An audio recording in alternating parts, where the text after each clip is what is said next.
ahí le pasamos a nuestra querida Dayana, que tanto nos auxilia, el teléfono de Rubén, así podemos escuchar toda la crónica económica que él maneja también, con todas las variables que hay que saber, sobre todo las variables financieras, que parecen determinantes, pero no lo son. Yo me acuerdo que una vez hablando con... ¿Estás ahí, Rubén? No. Hablando con Néstor Forero, él me decía, si nuestra moneda estuviera apuntalada por nuestras riquezas en recursos materiales, naturales, esa moneda sería fuerte. ¿Entendés? O sea, y además si atesoráramos el oro en vez de que se lo lleven. Yo me acuerdo de la época del menemismo, ¿te acordás? Coan se metió en el tema del oro y después empezó a haber contrabando de oro y Argentina produce 70 toneladas de oro al año. ¿Dónde van? Yo creo que el Estado se las tendría que comprar y guardarlas para darle valor a la moneda. Bueno, convengamos que en el gobierno actual envían el oro a Inglaterra, así que no hay mucha chance, ¿no? Lo que vos planteás, que es lo que uno coincide, de que la Argentina tenga un gobierno soberano, independiente, con justicia social, que defienda el interés nacional, pero bueno, estamos viviendo en un momento donde vos imaginate que la semana pasada teníamos que ver un decreto que contrariaba a Belgrano, por decirte de alguna manera, a Belgrano, o sea, Belgrano decía de que no había que exportar más cuero, sino que había que exportar zapatos y cosas. Bueno, no, ahora hicieron un decreto para exportar el ganado en pie. O sea, no se trata de estos tipos son conservadores, no, son retrógrados, diríamos, ¿no? Porque uno pudiera haber entendido allá en la época de Belgrano que le dijeran a los anteriores conservadores, conservar lo que venían haciendo, que venían vendiendo el cuero sin tratamiento. Y Belgrano que decía, che, muchachos, hagan zapatos, hagan mano de obra, pónganle valor al producto argentino, ¿no es cierto? Entonces vos decías, es una pelea con conservadores, pero estamos hablando de hace tantos años, ¿no? Que ya ¿Está Héctor ahí? Javier, ahí está Rubén en el teléfono. Rubén, empezá de vuelta toda la crónica económica que te queremos escuchar. Bueno, está bien. A ver, si porque no sé, había ruidos, ni entendía yo lo que decían ustedes, ni me entendían a mí. La digo de vuelta. ¿Me escuchan ahora? Perfecto. Con saludo inicial y todo. Buenas noches, mis queridos radioyentes. Me han pedido que, es decir, me parece un buen pedido, que hable un poco de la economía del país y la parte financiera. Lamentablemente, la parte financiera a veces no parecería muy cercana a la economía real, pero tiene muchísima influencia. En la práctica, voy a repetir algo que siempre digo, este gobierno que tiene más de un año ya, no tiene un verdadero programa económico. No puede existir técnicamente un programa económico sin presupuesto, sin una política de ingresos, sin una política de egresos, sin claramente hablar de producción, de qué tipo de producción vamos a tener, sin hablar de trabajo y por lo tanto de desocupación, y sin hablar de distintos sectores. Es muy difícil manejar un país sin tener todas esas políticas perfectamente claras. Lo que tiene este gobierno, para ser claro, es un programa de ajuste, que lo estamos sintiendo, creo que no hace falta explicar lo que es, un programa de entrega, que creo que tampoco hace falta de explicarla porque se están entregando nuestros recursos naturales, y un programa de fuga, porque se está fugando prácticamente desde que tomaron el poder. Hay fuga de capitales, y todo lo que están intentando hacer económicamente y financieramente es para continuar con la fuga. Y justamente el acuerdo con el Fondo Monetario que Milei lo anunció en el Congreso, que todavía no lo tienen firmado, es justamente para seguir fugando. Y por supuesto tenemos que oponernos. Yo no conozco el acuerdo porque todavía no lo hicieron público y hay que verlo bien. Ahora podría casi animarme a decir que no van a ser ni 12.000 ni 15.000 millones de dólares, ni tampoco va a ser lo que ellos pretenden, que sean esos dólares únicamente para manejarlos en forma indiscriminada para aumentar las reservas. Justamente el problema grave que tiene el programita económico que se caen las reservas y necesita ingresar capitales, y es probable que el Fondo Monetario no le permita utilizar todos los capitales que va a conseguir, teniendo en cuenta una cosa: un acuerdo con el fondo ayuda a pedir más deuda, y la deuda que piensan pedir, si llegan a acordar con el fondo, es para fugar también.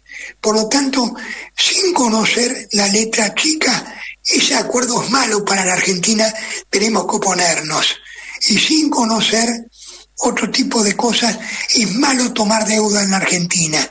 Es decir, posiblemente el fondo, tengamos claro una cosa: ni siquiera con el acuerdo norteamericano, Estados Unidos tiene el 17% de los votos, o sea que tiene poder de veto, pero no puede decidir por sí misma dar los fondos, y justamente no le va a estar resultando sencillo a Caputo hacer el acuerdo, lo cual indica que la situación internacional está mucho más compleja de lo que parece, y basta leer un poco y saber, es cierto, hay muchos jugadores en juego y hay muchas tensiones, y Estados Unidos por su cuenta no puede manejar todas las finanzas internacionales, lo cual es bueno para nosotros, y también es bueno que que tarde en firmar el acuerdo, y también es bueno que lo obliguen a liberar los mercados.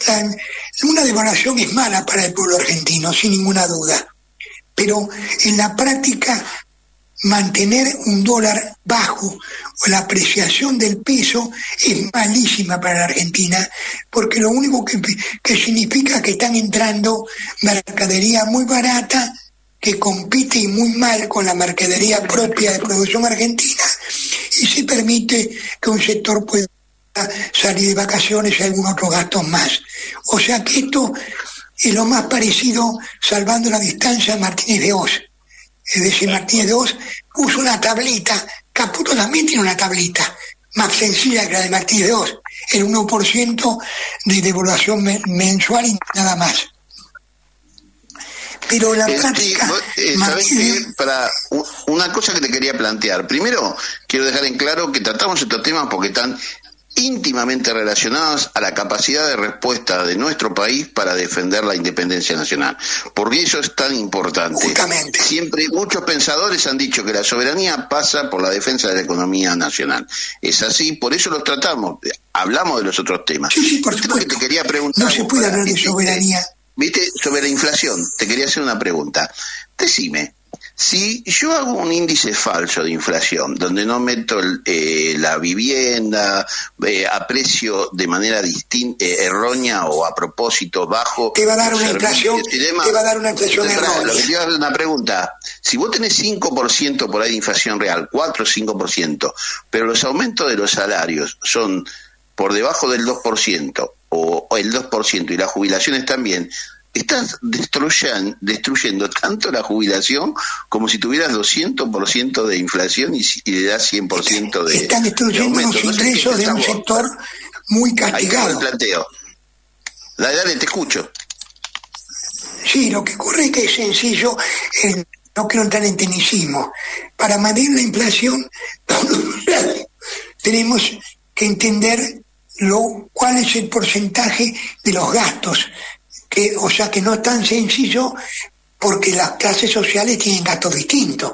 Evidentemente el porcentaje de gastos de un ejecutivo que gana 5 millones o 10 millones de pesos por mes es distinto que el nuestro, o sea que la tasa de inflación de él es distinta a la mía. Ahora, hay que hacer como hay que medir una inflación mayoritaria, hay que medir de acuerdo a resultados teóricos. Si yo digo que el porcentaje del aumento de luz y de gas es el 0,002%, que es lo que le afecta al millonario que gana 10 millones de pesos por mes, estoy planteando mal, porque para mí el aumento de gas, de la luz y del agua es muy superior. Es decir, o sea que tenemos que tener cuidado qué es lo que mide la inflación. Y después por otro lado, estás otro tipo, ¿qué empresas medís para medir los porcentajes de aumento? Es decir, no es tan sencillo que el INDEC trabaje con la inflación y justamente si mete los dedos, si la bañita, don Marcos la baña, que no es muy brillante para meter los dedos, nosotros también metíamos los dedos, nosotros para el gobierno que yo apoyé y yo criticaba. Rubén, no me yo gusta lo que decía lo que dicen en la calle, escuchá un poquito, lo que dicen en la calle te dicen inflación hay, y uno empezó a pensar, a razonar el tema, y decís, está bien, no hay 20% de inflación, pero la realidad es lo que se llama deterioro del poder adquisitivo, es decir, vuelvo a repetir, justamente, y yo te doy un 1% de aumento, y la inflación es 5, te estoy destrozando, ahora te escucho.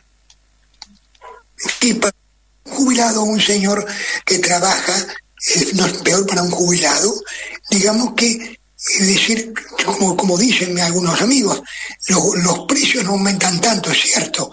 Yo voy al supermercado y tengo una cierta idea de los precios que no me aumentan un 50% mensual. Pero resulta que los precios me aumentan un 0,5, un 0,10, me aumentó el café. Bueno, mira qué tontería, yo voy a tomar café en los diarios, y el café me aumentó un 16% el café con leche, y ese 16% son 3 o 4 meses, o 5 meses, entonces se va deteriorando mi vida normal con pequeños aumentos, que cuando se suman son muchos. Y por supuesto, no, o sea que vas gastando. Una contrapartida en ingresos. ¿Sabés qué, Rubén? Quería darle un poquito el pase a Javier y preguntarle, ¿cómo sentís vos el tema inflacionario actual? Encantado de escucharlo, Javier, sobre todo ahora que escucho mejor porque hay menos ruidos. Bueno, no, en principio quiero decirte que trabajé casi 20 años con estadísticas, con el INDEC, con seguimientos de precios, con cadena de costo, porque nosotros trabajamos con cadena de costo, porque cadena de valor es la que hacen estas personas, pero es como dicen ustedes, o sea, hay una cosa que puede ser, como te dice el propio Milei los otros días. No, yo no tengo la sensación de que la inflación sea más elevada de lo que les hemos aumentado los jubilados. Entonces, como ellos están en permanente sintonía con la mentira, es un tema. Eso después repercute en todos los medios. Primer tema. El segundo tema es como dice recién Rubén. A ver, vos vas a comprar la semana pasada, clarito, la economía popular, un maple de huevo valía 4.300 pesos. Vos vas a comprar hoy, vale 5.200 pesos. ¿Qué pasó? O sea, 20%. ¿Entendés? O sea, la carne aumentó el 9%. Claro, entonces es poquito comparado con lo que teníamos anteriormente, pero lo que pasa es que los aumentos salariales son bajísimos, y esa cuestión, como te dicen ellos, de sensación. Ahora, el salario fue dilapidado, el 30% del salario fue podado en un año, podado. Y en términos, como bien dice Rubén, yo digo de los sectores de menores ingresos, ¿no es cierto? No es lo mismo que a alguien que tiene un salario mínimo le aumenten la luz un 1000%, o la leche que pasó a costar de 280 pesos a 900 pesos, 1.000 pesos, ¿cuánto incide eso en el salario mínimo? No así en los salarios medios altos, que la comida, la ropa y todo eso, la incidencia no es del 20% en todo lo que reciben. Pero en los salarios mínimos es del 70-75%. Sí, además, bueno, la forma en que hacen la canasta de precios es, estos que siempre dicen que hablan con la verdad, lo que es verdaderamente falso. Y después te dicen que los precios, hay precios que son estacionales, sí, pero después no vuelven para abajo, porque vos me podés decir, bueno, la carne es estacional, pero no baja.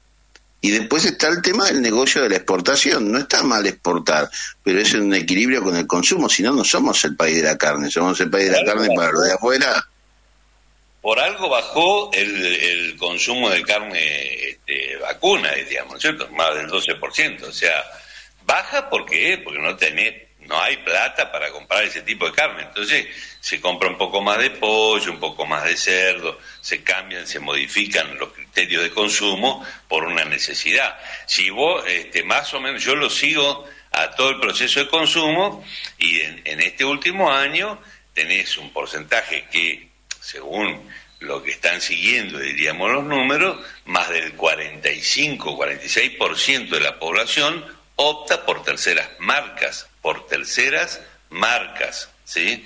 Y antes estaban en la primera, segunda marca. Bajás de marca para poder seguir comiendo un kilo de arroz.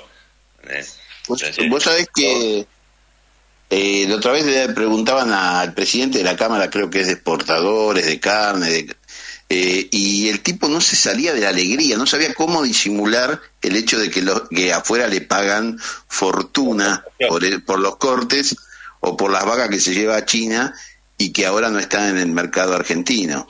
Pero es como agarrar cualquier país que tiene una riqueza básica, un recurso propio que lo distingue, y vos decís, bueno, pero los de adentro no comen nada de esto. Bueno, decirle a los chinos que no coman arroz. Claro, exacto, ese es el ejemplo. Teníamos un invitado, pero bueno, yo no lo vi acá en el Meet.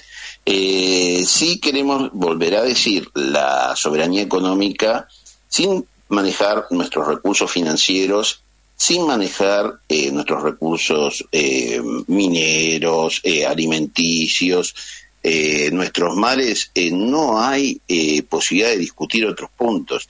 Es decir, los vamos a discutir, obviamente. El manejo del Paraná es la vía de navegación que nos permite sacar buena parte de nuestras producciones, como saben muy bien en este programa, de 5 países, no solamente Argentina, sino de Bolivia, de Uruguay, de Brasil y de Paraguay. Y la está controlando estratégicamente para cerrar un poquito al BRICS. Estados Unidos quiere controlar esa vía tan importante, que además para nosotros tiene la característica propia de ser un río. Y ser el río Paraná, y ser un río, o ser varios ríos que se conectan, significa que si vos intervenís mucho en el régimen del río, del agua, después tenés que usar recursos para pagar las consecuencias de la sequía, de las inundaciones, y no es un canal, es un río. Y en ese sentido sí, yo comparto algunos conceptos de algunos que han trabajado mucho en este tema, y dicen que la barcaza y el tonelaje, el transbordo, y que los barcos Panamá queden más afuera, es muy importante. Es decir, el canal Magdalena, que sería una comunicación entre esta vía navegable del Paraná y los puertos del sur, y también una vía de salida argentina de nuestros buques y de nuestro comercio, también tiene un calado natural limitado, pero hay que tener cuidado con el dragado para que no genere daños, y en ese sentido dicen que los puertos del norte de Europa han acordado en cierta manera usar mecanismos de transbordo para evitar el excesivo dragado. ¿Me entendés, Javier, vos que sos de la zona? Tal cual, es una discusión que ya, diríamos, entre todos nosotros venimos haciéndola de años, ¿verdad? Y algunos quieren ponerlo en el marco solamente de protección medioambiental, diríamos, ¿no?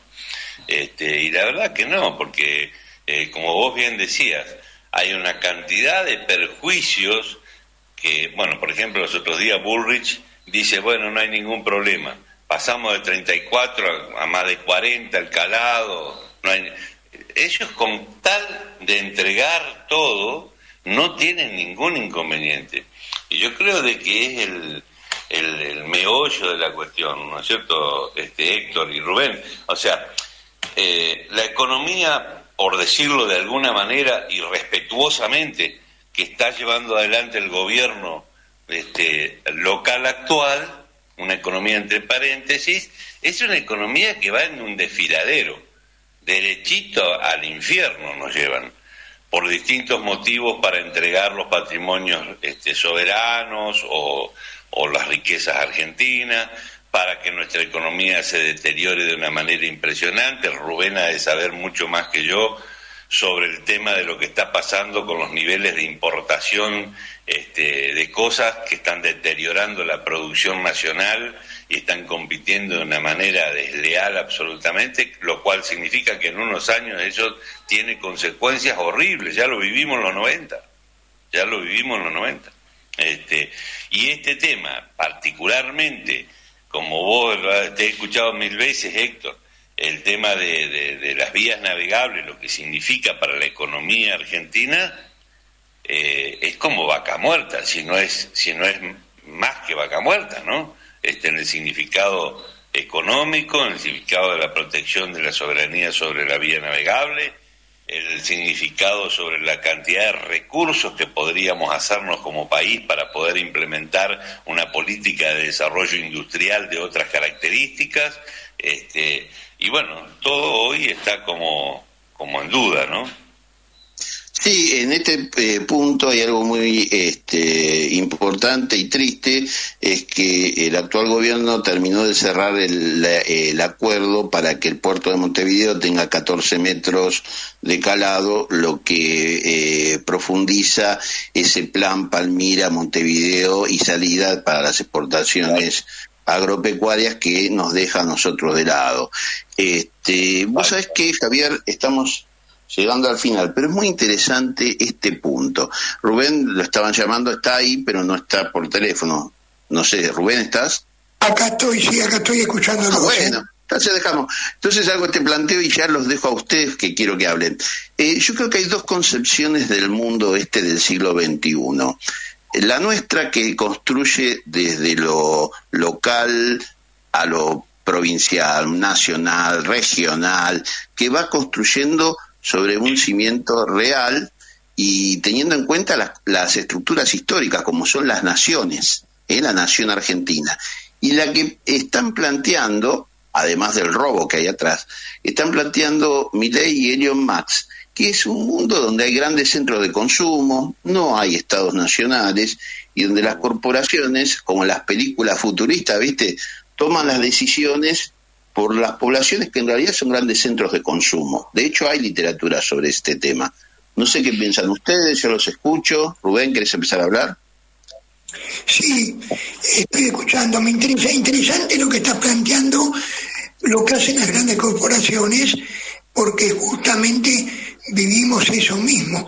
Este triste presidente que tenemos, que se hace el malo, realmente no tiene poder tanto como parece ante las grandes corporaciones.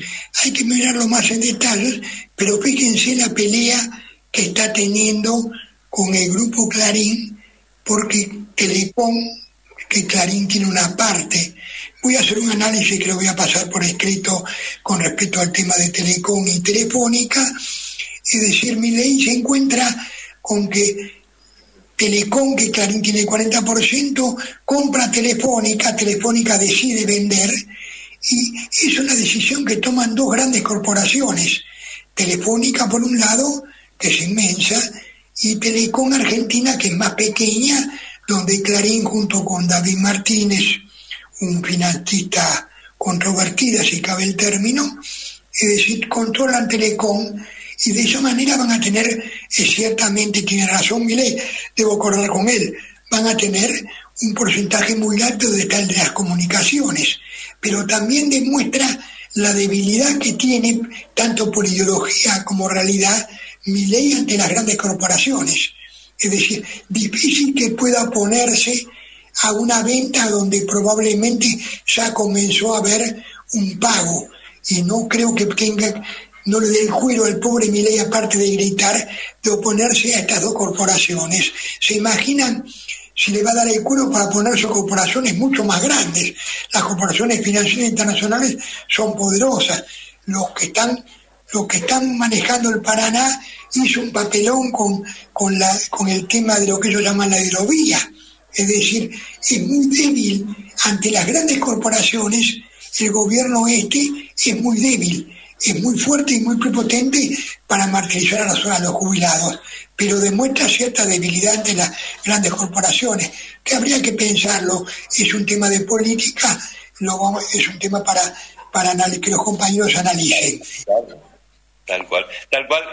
Creo de que el primer detonante de la filtración de la entrevista entre Viale y Milei es el dato que vos estás dando, porque desde diciembre se empezó a desarrollar toda esta pelea por esta situación.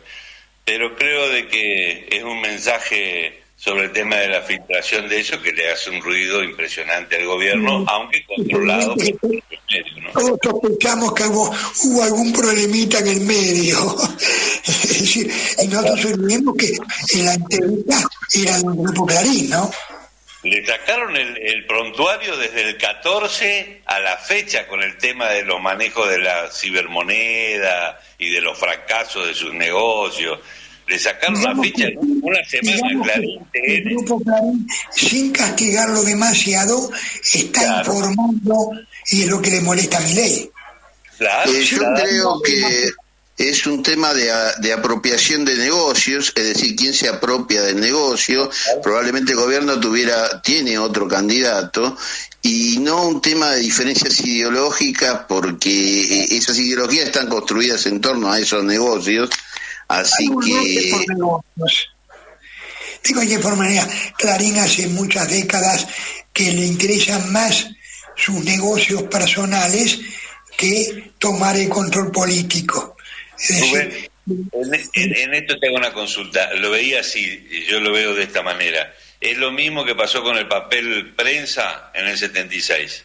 Esto de hoy, para Clarín, significa papel prensa. Claro, significa un negocio, que es lo que le interesa. Papel prensa fue un negocio de cualquier cosa, ¿no? Que le daba poder. Papel prensa, un negocio apoyado y financiado por el Estado.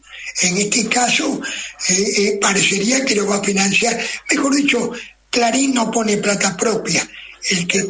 La financiación es de 4 grandes bancos, que evidentemente el que consiguió la financiación es David Martínez, que es un empresario financista, es decir, muy misterioso, y por lo tanto el que está manejando la parte financiera es él, sin ninguna duda. Pero plata de Clarín a Telefónica yo creo que no ha habido. Está todo manejado una ingeniería financiera, que en algún momento van a aparecer algunos datos más. Es interesante tratar de... Voy a preparar un informe y lo voy a... Bueno, falta un minuto. Parece que Clarín sí sabe hacer negocios con o sin dinero, como dice Milei, ¿no? Parece que le están dando una lección. Les agradezco por las opiniones. Esperemos que nuestro pueblo se resista, que este concepto a veces que creo que lo traen de Estados Unidos, que es un gobierno de las corporaciones que se apropia del sistema republicano, entonces pierde la democracia, que es el gobierno del pueblo.